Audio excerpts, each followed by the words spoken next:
الحمدللہ رب العالمین والصلاة والسلام علی رسولہ الکریم اما بعد فاعوذ باللہ من الشیطان الرجیم بسم اللہ الرحمن الرحیم یسألونک عن الانفال قل الانفال للہ والرسول فاتقوا اللہ واصلحوا ذات بینکم واطیعوا اللہ ورسولہ ان کنتم مؤمنین صدق اللہ العظیم رب اشرح لی صدری ویسر لی امری واحلل عقدۃ من لسانی یفقہوا قولی۔ رمضان المبارک کی اس بابرکت رات میں آج ہم سورہ انفال کے مضامین کا جائزہ لینے کی صحیح کریں گے۔ سورہ انفال دوسرے باب کی تیسری صورت ہے، یعنی یہ دوسرا باب جو کہ سورہ الانعام سے شروع ہوا تھا، اس کی 2 مکی صورتوں کا مطالعہ ہم نے سابقہ نشست میں مکمل کر لیا۔ اب اس میں 2 مدنی صورتیں اور ہیں، اس میں پہلی صورت یہ سورہ انفال ہے اور دوسری سورہ توبہ جو کہ آپس میں جوڑا ہے۔ اس میں مسلمانوں کو تقوی، باہمی اخوت، ہمدردی اور اللہ اور رسول کی اطاعت کی اساس پر منظم اور جہاد کے لیے تیار ہونے کی دعوت دی گئی ہے، تاکہ وہ اس ملت ابراہیمی اور بیت اللہ کی امانت و تولیت کے اہل ہو سکیں، جو اب قریش کی جگہ ان کو تحویل میں دی جانے والی ہے۔ پچھلی دونوں صورتیں جو ہم نے پڑھی، الانعام اور اعراف، اس میں آپ نے دیکھا کہ قریش کو عقائد، اعمال، اخلاق اور ہر پہلو سے اس امانت کے لیے نااہل ثابت کر دیا گیا۔ اب اس سورہ میں مسلمانوں کی تطہیر، تزکیہ، تنظیم اور ان کے اصلاح کی طرف توجہ دی گئی ہے۔ اس کا آغاز اس طرح ہوا ہے کہ غزوہ بدر کے دوران میں بعض کمزور مسلمانوں کی طرف سے جو کمزوریاں اللہ اور رسول کی اطاعت اور ایمان و توکل کے منافی صادر ہوئی تھیں، ان پر پہلے گرفت فرمائی گئی کہ مسلمان اپنے آپ کو ان کمزوریوں سے پاک کر لیں۔ پھر ان غیبی تائیدات کی طرف اشارہ فرمایا جو غزوہ بدر کے دوران میں ظاہر ہوئی، تاکہ مسلمانوں کا اعتماد اللہ پر مضبوط ہو اور جو لوگ بھی ابھی پوری طرح یکسو نہیں ہوئے ہیں وہ یکسو ہو کر آگے کے مراحل کے تقاضے پورے کرنے کے اہل ہو سکیں۔ پھر مسلمان کو اللہ تعالیٰ کی راہ میں جہاد پر ابھارا گیا اور یہ وعدہ فرمایا کہ اگر انہوں نے کمزوری نہ دکھائی تو جلد وہ وقت آنے والا ہے کہ مخالفوں کی سازشوں کے سارے تار پود بکھر جائیں گے۔ درمیان میں قریش کو بھی تنبیہ فرمائی کہ بدر کے واقعے میں تمہارے لیے بڑا سبق ہے، تمہارے لیے بہتر یہی ہے کہ اس سے فائدہ اٹھاؤ، ورنہ یاد رکھو کہ اگر تم نے مزید کوئی شرارت کی تو پھر منہ کی کھاؤ گے۔ اب تک تمہارے ساتھ جو رعایت ہوئی اس کی وجہ یہ تھی کہ رسول اللہ صلی اللہ علیہ وآلہ وسلم تمہارے اندر موجود تھے، اور یہ اللہ کی سنت ہے کہ جب تک رسول قوم کے اندر موجود رہتا ہے اس وقت تک قوم پر عذاب نہیں آتا، لیکن اب جب کہ رسول اللہ صلی اللہ علیہ وسلم تمہارے اندر سے ہجرت کر چکے ہیں تو تمہاری امان اٹھ چکی ہے اور تم ہر وقت عذاب الہی کے زد میں ہو۔ تمہارا یہ غرہ بالکل بیجا ہے کہ تم بیت اللہ کے متولی اور مجاور ہو۔ بیت اللہ کے متولی ہونے کا اہل تم نہیں ہو۔ تم نے ابراہیم علیہ السلام کے بنائے ہوئے اس گھر کا مقصد بالکل برباد کر کے رکھ دیا اور اس کی حرمت کو پامال کر دیا۔ تم جس نماز اور عبادت کے مدعی ہو، یہ نماز عبادت نہیں بلکہ محض مذاق ہے۔ تمہارے لیے سلامتی کی راہ یہ ہے کہ تم توبہ اور اصلاح کی روش اختیار کرو، ورنہ یاد رکھو کہ اب اس حرم کی سرزمین پر اللہ کے دین کے سوا کوئی اور دین باقی نہیں رہنے دیا جائے گا۔ پھر آگے بدر کے واقعات کی روشنی میں مسلمانوں کی حوصلہ افزائی اور کفار کو تنبیہ کرتے ہوئے ان اعتراضات کے جوابات دیے گئے جو قریش نے بدر میں شکست کھانے کے بعد لوگوں کو آن حضرت صلی اللہ علیہ وسلم سے بدگمان کرنے کے لیے اٹھائے رکھے تھے۔ بدر سے پہلے تک تو وہ مسلمانوں کی کمزوری و مجبوری کو اسلام کے خلاف دلیل کے طور پر پیش کرتے تھے، لیکن بدر میں انہی کمزور مسلمانوں کے ہاتھ جب پٹ گئے تو یہ کہنا شروع کر دیا کہ محمد صلی اللہ علیہ وسلم پیغمبر کس طرح ہو سکتے ہیں؟ بھلا پیغمبر کا کہیں یہ کام ہوتا ہے کہ اپنے ہی قوم کو باہم لڑا دے، اپنے ہی بھائیوں کو قتل کرائے، پھر ان کو قید کرے، ان سے فدیہ وصول کرے اور ان کا مال و اسباب غنیمت بنا کر کھائے اور کھلائے؟ اس اعتراض سے بھی کمزور قسم کے لوگوں کے دلوں میں شبہات پیدا ہو سکتے تھے۔ اس وجہ سے قرآن نے ان کو بھی صاف بیان کر دیا اور آخر میں انصار اور مہاجرین کو باہمی اخوت کی تعلیم و تلقین فرما دی کہ دونوں مل کر کفر کے مقابلے میں بنیان مرصوص بن کر کھڑے ہو جائیں۔ چنانچہ ہم دیکھتے ہیں کہ اس کا آغاز اس طرح سے ہوتا ہے آیت نمبر 1 سے لے کے 4 تک، مال غنیمت کی تقسیم سے متعلق بعض کمزور قسم کے مسلمانوں کی طرف سے مترجانہ نوعیت کے سوال کا حوالہ اور اس کا اجمالی جواب دیا گیا۔ اس اعتراض کو پیش نظر رکھ کر مسلمانوں کو اس امر کی ہدایت کی گئی کہ اگر تم سچے مومن ہو تو اللہ سے ڈرتے رہو، اپنے آپس کے تعلقات رشک و رقابت سے پاک رکھو، اللہ اور رسول کے ہر مرحلے میں اطاعت کرو۔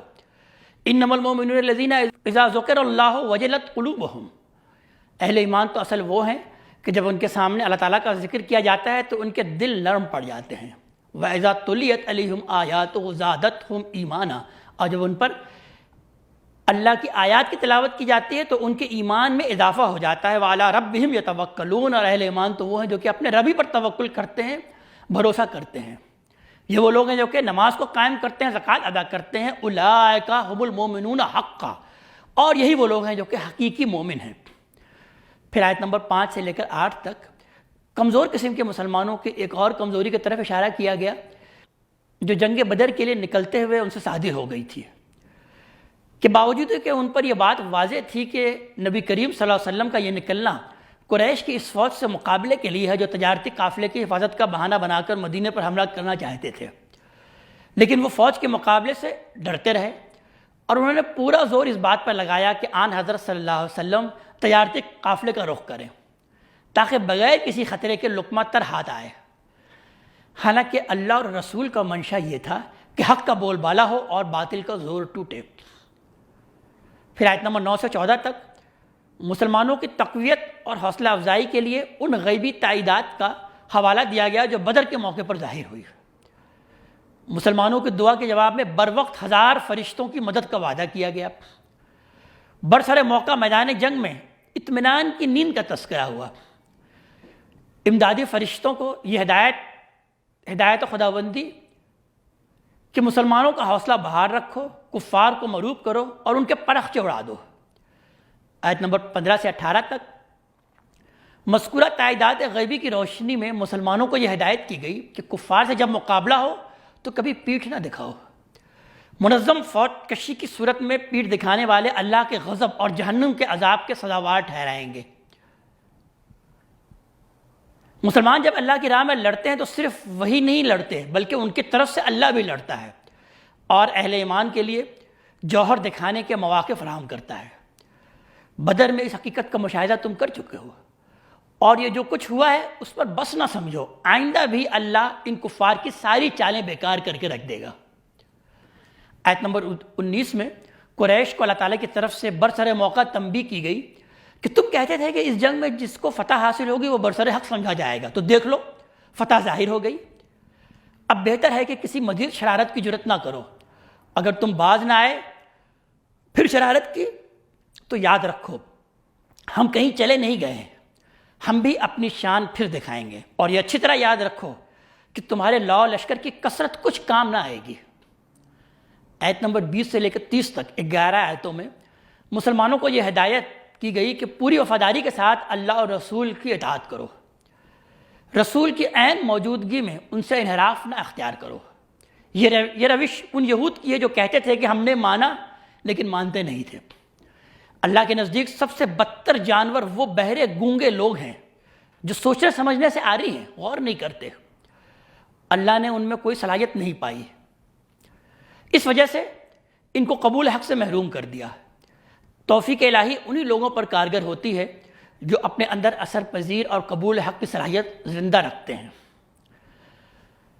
پھر آیت نمبر 24 سے 26 تک مسلمانوں کو تنبیہ کی گئی کہ رسول کی دعوت تمہارے لیے روح و قلب کی زندگی کی دعوت ہے، تو اس دعوت کی قدر کرو اور اس پر لبیک کہو۔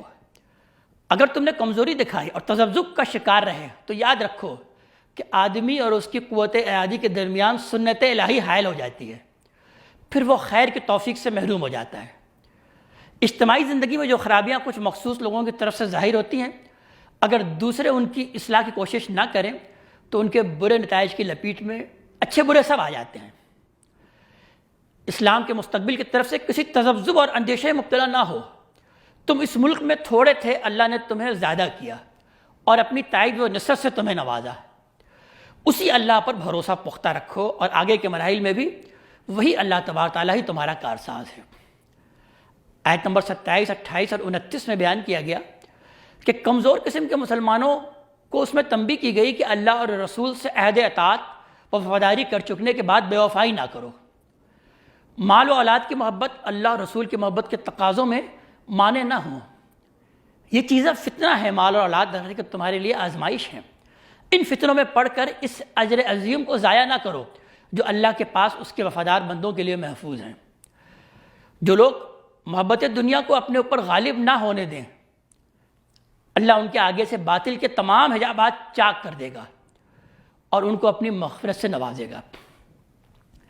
پھر آیت نمبر 30 سے لے کر 70 تک نبی کریم صلی اللہ علیہ وسلم کو خطاب کر کے ان تائیدات ربانی کی یاد دہانی کرائی گئی جو قریش کی مسلسل سازشوں کے مقابل میں ظاہر ہوئیں اور جن سے قریش کے تمام منصوبے خاک میں مل گئے۔ ان کی ساری چالیں شکست کھا گئیں اور اللہ کی تدبیر غالب رہی۔ وہ قرآن کو اگلوں کا افسانہ کہتے تھے، لیکن ان کا انذار ان کے لیے واقع ثابت ہوا۔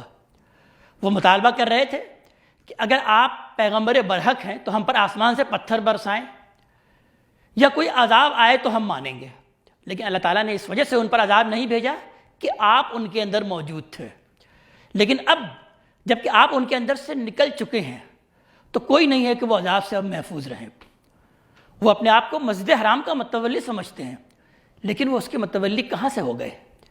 اس کے متولی تو صرف اللہ سے ڈرنے والے بندے ہی ہو سکتے ہیں۔ ان مدعیوں کو اللہ کے اس گھر کی اصل تاریخ اور اس کے مقاصد تعمیر کا کوئی علم نہیں۔ تالی پیٹنا، سیٹیاں بجانا ان کی نماز ہے۔ بھلا اس مسخرے پن کو نماز ابراہیمی سے کیا تعلق ہے؟ یہ اللہ کی راہ سے لوگوں کو روکنے اور اسلام کو شکست دینے کے لیے بڑی دلیری سے جو اپنا مال خرچ کر رہے ہیں، یہ ان کے کچھ کام نہ آئے گا، اس سے ان کو کچھ حاصل نہیں ہوگا۔ یہ سارا خرچ ان کے لیے موجب حسرت و اندوہ بن جائے گا۔ اب ان کے آگے صرف جہنم ہے۔ اللہ اس سارے ذخیرہ خبیث کو اکٹھا کر کے دوزخ کی آگ میں جھونک دے گا۔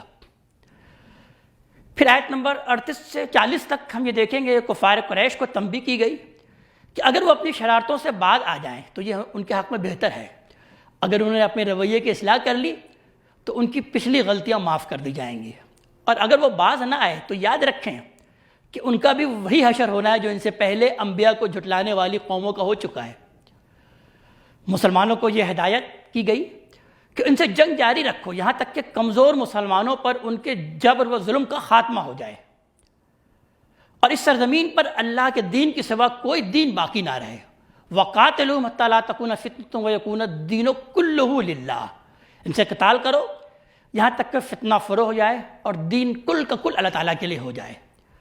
اگر یہ باز آ گئے تو ان کے لیے بہتر ہے، اگر باز نہ آئے تو اللہ تمہارا مددگار ہے اور وہ بہترین مدد کرنے والا ہے۔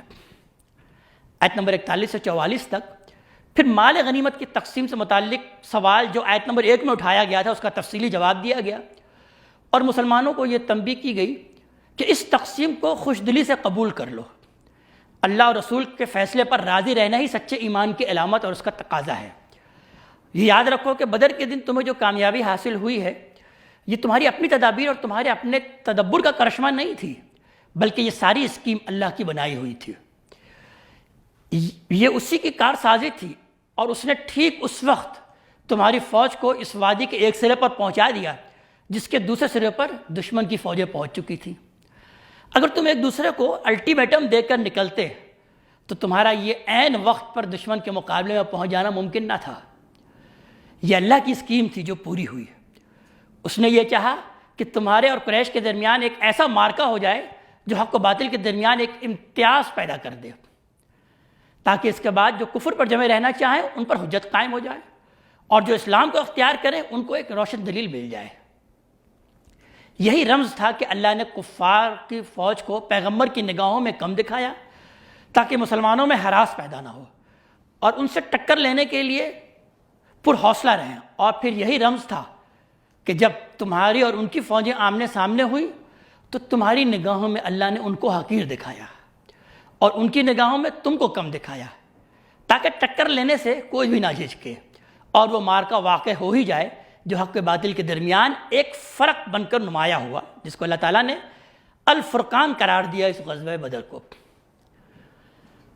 پھر آیت نمبر 45 اور 46 میں مسلمانوں کو آئندہ کے لیے نصیحت کی گئی کہ بدر کے اس جنگ میں تم نے دیکھ لیا کہ اصل کارساز اللہ ہے، تو جب کفار کے کسی گروہ سے تمہاری ٹکر ہو جائے تو پورے جماؤ اور پوری ثابت قدمی سے لڑو اور اپنے مرجع حقیقی اللہ کو زیادہ سے زیادہ یاد کرو۔ یہی فلاح کا راستہ ہے۔ اللہ اور اس کے رسول کی پوری اطاعت کرو، کسی امر میں اختلاف نہ کرو ورنہ ہزیمت اٹھاؤ گے اور تمہاری ہوا اکھڑ جائے گی۔ دوسری چیز جو اطاعت کے ساتھ مطلوب ہے وہ ثابت قدمی اور پامردی ہے۔ اللہ انہی کے ساتھ ہوتا ہے جو اس کی راہ میں ثابت قدمی رہتے ہیں۔ آیت نمبر 47، 48 اور 49 میں ان کفار کی روش سے بچتے رہنے کی ہدایت کی گئی جو اکڑتے اتراتے ہوئے میدان جنگ میں اترے تھے اور مقصود جن کا لوگوں کو اللہ کی راہ سے روکنا تھا۔ ان لوگوں کو شیطان نے پٹی پڑھائی ہوئی تھی کہ آج تمہارے کوئی مد و مقابل نہیں ہے اور میں تمہارے ساتھ ہوں، لیکن جب اس نے میدان جنگ کا نقشہ دیکھا تو اپنی روایت کے مطابق دم دبا کر بھاگ گیا کہ میں تو اللہ رب العالمین سے ڈرتا ہوں۔ منافقین اور حاسدوں کے اس طانے کا جواب جو وہ مسلمانوں کی حوصلہ شکنی کے لیے دیتے تھے کہ ان کو ان کے دین کے غرے نے نتائج و عواقب سے بے پرواہ کر دیا ہے۔ ان منافقین کو پتہ نہیں تھا کہ اللہ پر توکل بڑی چیز ہے۔ اللہ عزیز اور حکیم ہے۔ اللہ تعالی ہمیں اپنے کلام کا فہم عطا فرمائے اور عمل کی توفیق عطا فرمائے۔ اقول قولی ھذا واستغفر اللہ لی ولکم ولسائر المسلمین والمسلمات۔